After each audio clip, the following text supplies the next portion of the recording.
आज दरअसल हम बातचीत करना चाहते हैं एनफोर्समेंट डायरेक्टरेट की और सुप्रीम कोर्ट में जिस तरीके से उनकी किरकिरी हुई है उसको लेकर। जैसा कि हमारे बहुत सारे दर्शक इस बात से अच्छी तरीके से परिचित हो जानते हैं कि आम आदमी पार्टी के सांसद राज्यसभा सांसद संजय सिंह को आज सुप्रीम कोर्ट से बेल मिल गई, यानी जमानत मिल गई। 6 महीने बाद उनको जमानत मिली है।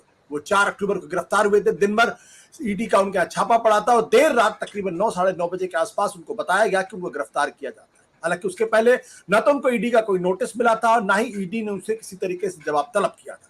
उसके बावजूद ईडी ने वो गिरफ्तार किया। उस वक्त भी यह सवाल खड़ा हो गया था, क्या संजय सिंह के खिलाफ जो मामले ईडी ने बनाए हैं उनमें कुछ दम है या नहीं।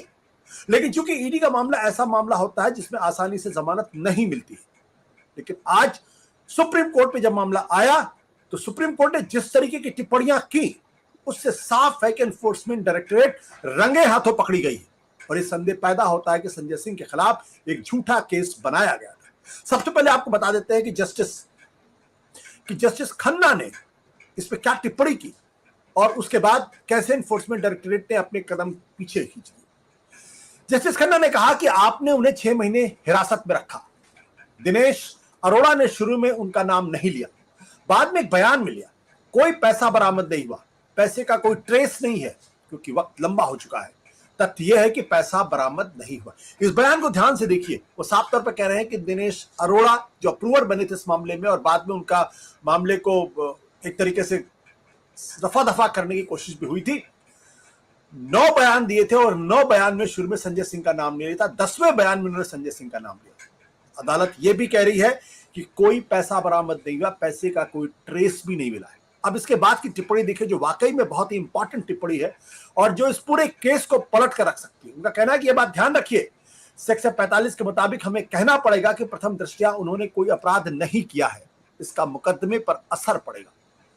यानी एक तरीके से जस्टिस खन्ना ने साफ तौर पर कह दिया कि 2 चीजें होती पीएमएलए कानून में। एक, या तो इन्फोर्समेंट डायरेक्टरेट कहे कि हम आपके बेल का विरोध नहीं करते, तब बेल मिल जाती है, या फिर अदालत प्राइमा फेसाई यानी प्रथम दृष्टया इस निष्कर्ष पर पहुंच जाए कि अभियुक्त के खिलाफ जो मामला लाया गया है उसमें दम नहीं है और वो निर्दोष है। सुप्रीम कोर्ट ने एक तरीके से कहें तो एनफोर्समेंट डायरेक्टरेट की इज्जत रख ली ये कहते हुए कि आप जमानत का विरोध नहीं करते हैं, ये कहना चाहते हैं, या हम सेक्शन 45 के हिसाब से इनको प्रथम दृष्टया दोषी ना मानते हुए बेल दे दूं।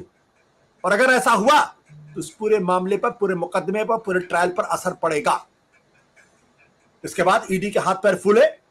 ईडी ने कहा कि हम ठीक है, हम अपने क्लाइंट से बात करके आपको बताते हैं। 2 बजे दोबारा बैठक हुई और उसके बाद ईडी ने कहा कि वो जमानत का विरोध नहीं करते और संजय सिंह को जमानत मिली। अब निचली अदालत से उनको जो है मामला वहां जाएगा, अदालत उनको सशर्त जमानत दे देगी और साथ ही साथ वो जेल से रिहा हो जाएंगे। यानी आज की रात उनको जेल में रहना ही पड़ेगा। संजय सिंह के वकील की दलील क्या थी एक बार आपको बता देते हैं। संजय सिंह के जो वकील थे उनका कहना था पूरा केस दिनेश अरोड़ा के बयान पर टिका है जो अप्रूवर बन गया। 9 बयान में ना हमने नहीं लिया, 1 में लिया। ईडी ने दिनेश अरोड़ा की जमानत का विरोध नहीं किया। घूस देने, घूस लेने और बिचौलिए से कोई सबूत नहीं मिला। संजय सिंह की प्रेस कॉन्फ्रेंस के बाद ईडी बदले की भावना से काम कर रही है और पैसा बरामद नहीं हुआ। तो यह थी संजय सिंह के वकील की दलील जिसके कोई जवाब ईडी के पास नहीं था। बात को आगे बढ़ाने के पहले बता दें कि अभी भी आपके 3 बड़े नेता जो हैं वो फिलहाल जेल में है। अरविंद केजरीवाल हाल में हुए हैं, मनीष सिसोदिया पिछले 1 साल से, सत्येंद्र जैन तो काफी दिनों से जेल में। पिछले दिनों उनको वो बाहर आए थे लेकिन फिर अब उनको सरेंडर करके अंदर जाना पड़ा है। आज जो हम चर्चा करना चाहते हैं वो ये कि दरअसल एक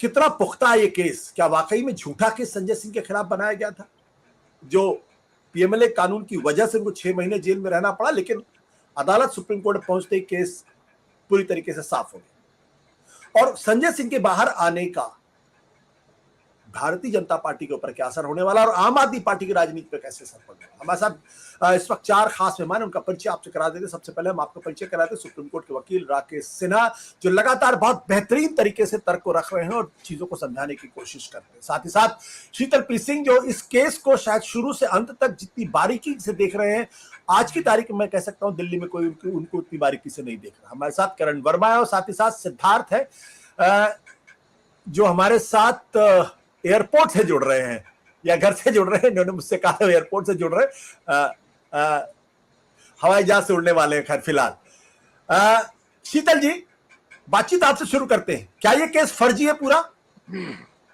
देखिए, संजय सिंह वाला केस तो फर्जी है, इसमें कोई शक नहीं है। और आज जो कुछ कोर्ट में हुआ, अगर उसको आप वर्बटम सुन लें तो समझ में आता है कि अगर इसमें बेनिफिट ऑफ डाउट के लिए खैर जगह नहीं थी, लेकिन ये बिल्कुल बनाया हुआ कॉन्कॉक्टेड केस है।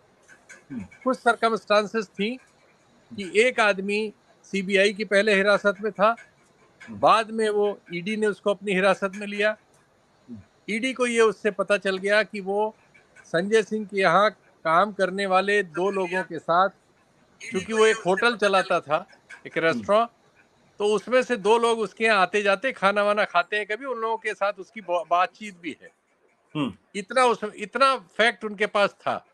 इसके बाद कॉन्कॉक्शन, इसके बाद जो तथ्य है वो बिल्कुल लगता है कि कॉन्कॉक्शन है। जजेस को भी यही लगा। और एक बयान जनरेट होता है, जो आदमी 10वां बयान देता है। 9 बयान इसके पहले दे चुका होता है सीबीआई के यहाँ और ईडी के यहाँ भी, जिसमें उसने कभी संजय सिंह का सपने में भी नाम नहीं लिया। और एकाएक उसके बयान में आता है कि वो 2 करोड़ रुपए एक्स जगह से उसने उठाए, और संजय सिंह को नहीं, संजय सिंह के उन्हीं 2 लड़कों को जिनके साथ उसका उठना बैठना है, जो उसके आते जाते हैं, जिनके साथ उसका फोन वगैरह है, और शायद उनके जरिए वो कभी मिला भी हो संजय सिंह से। संजय सिंह से दिन में आप कभी भी, मैं तो गया हूं, आप भी जानते ही हैं, सैकड़ों हजारों लोग आते रहते हैं मिलने जुलने, और उसमें बहुत सारे लोग फोटो खिंचाते हैं, बहुत सारे लोग माला पहनाते हैं, मिठाई देते हैं, हाथ मिलाते हैं, जैसा नेताओं के साथ होता है, पॉपुलर लीडर के साथ वो है।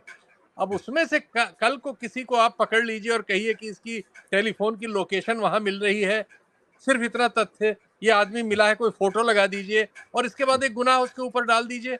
ये उस तरह से केस था जिसमें न गिवर कह रहा था कि मैंने ये पैसा दिया, और न रिसीवर कह रहा था कि मैंने ये पैसा संजय सिंह के नाम पे लिया, और न वो पैसा कहीं उपलब्ध हो रहा था, न उस पैसे के किसी उपयोग का कोई तथ्य था। इसके बावजूद हम एजेंसी ने अरेस्ट कर लिया था। जनरली इतने बड़े मामले में, और इस तरह के किसी मतलब एक राज्यसभा के सदस्य थे वो उस समय भी, जिस समय अरेस्ट किया गया, कुछ गंभीरता की मांग किसी भी प्रोसिक्यूशन से आदमी करता है, किसी भी एजेंसी का प्रोसिक्यूशन विंग हो, वो इसमें नजारत था जी। ये दुर्भाग्य की बात है कि पीएमएलए या यूएपीए अगर किसी पे लगा दिया जाए तो सुप्रीम कोर्ट से पहले उसकी प्रॉपर स्क्रूटनी नहीं हो पाती। कुछ मामलों में हाई कोर्ट्स में होती भी है तो बहुत मुश्किल होती है। प्रोसिक्यूशन के ग्रुप्स इतने ताकतवर हैं कि वो मीडिया का भी इस्तेमाल कर लेते हैं और बहुत तरह से प्रेशर डाल के कोर्ट्स वगैरह को ही कटघरे में खड़ा कर देते हैं जी। ऐसा कई मामलों में, जैसे वो जेएनयू का लड़का है, उसके मामले में यूएपीए में हम देख रहे हैं, कंटिन्यूअस देख रहे हैं, और इवन कोर्ट्स में भी हिम्मत नहीं होती कि इन मामलों में वो उस तरह से काम करें।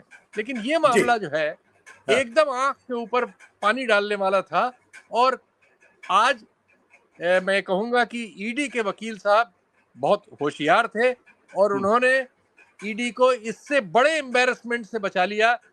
सत्य हिंदी का ऐप डाउनलोड करें गूगल प्ले स्टोर पर।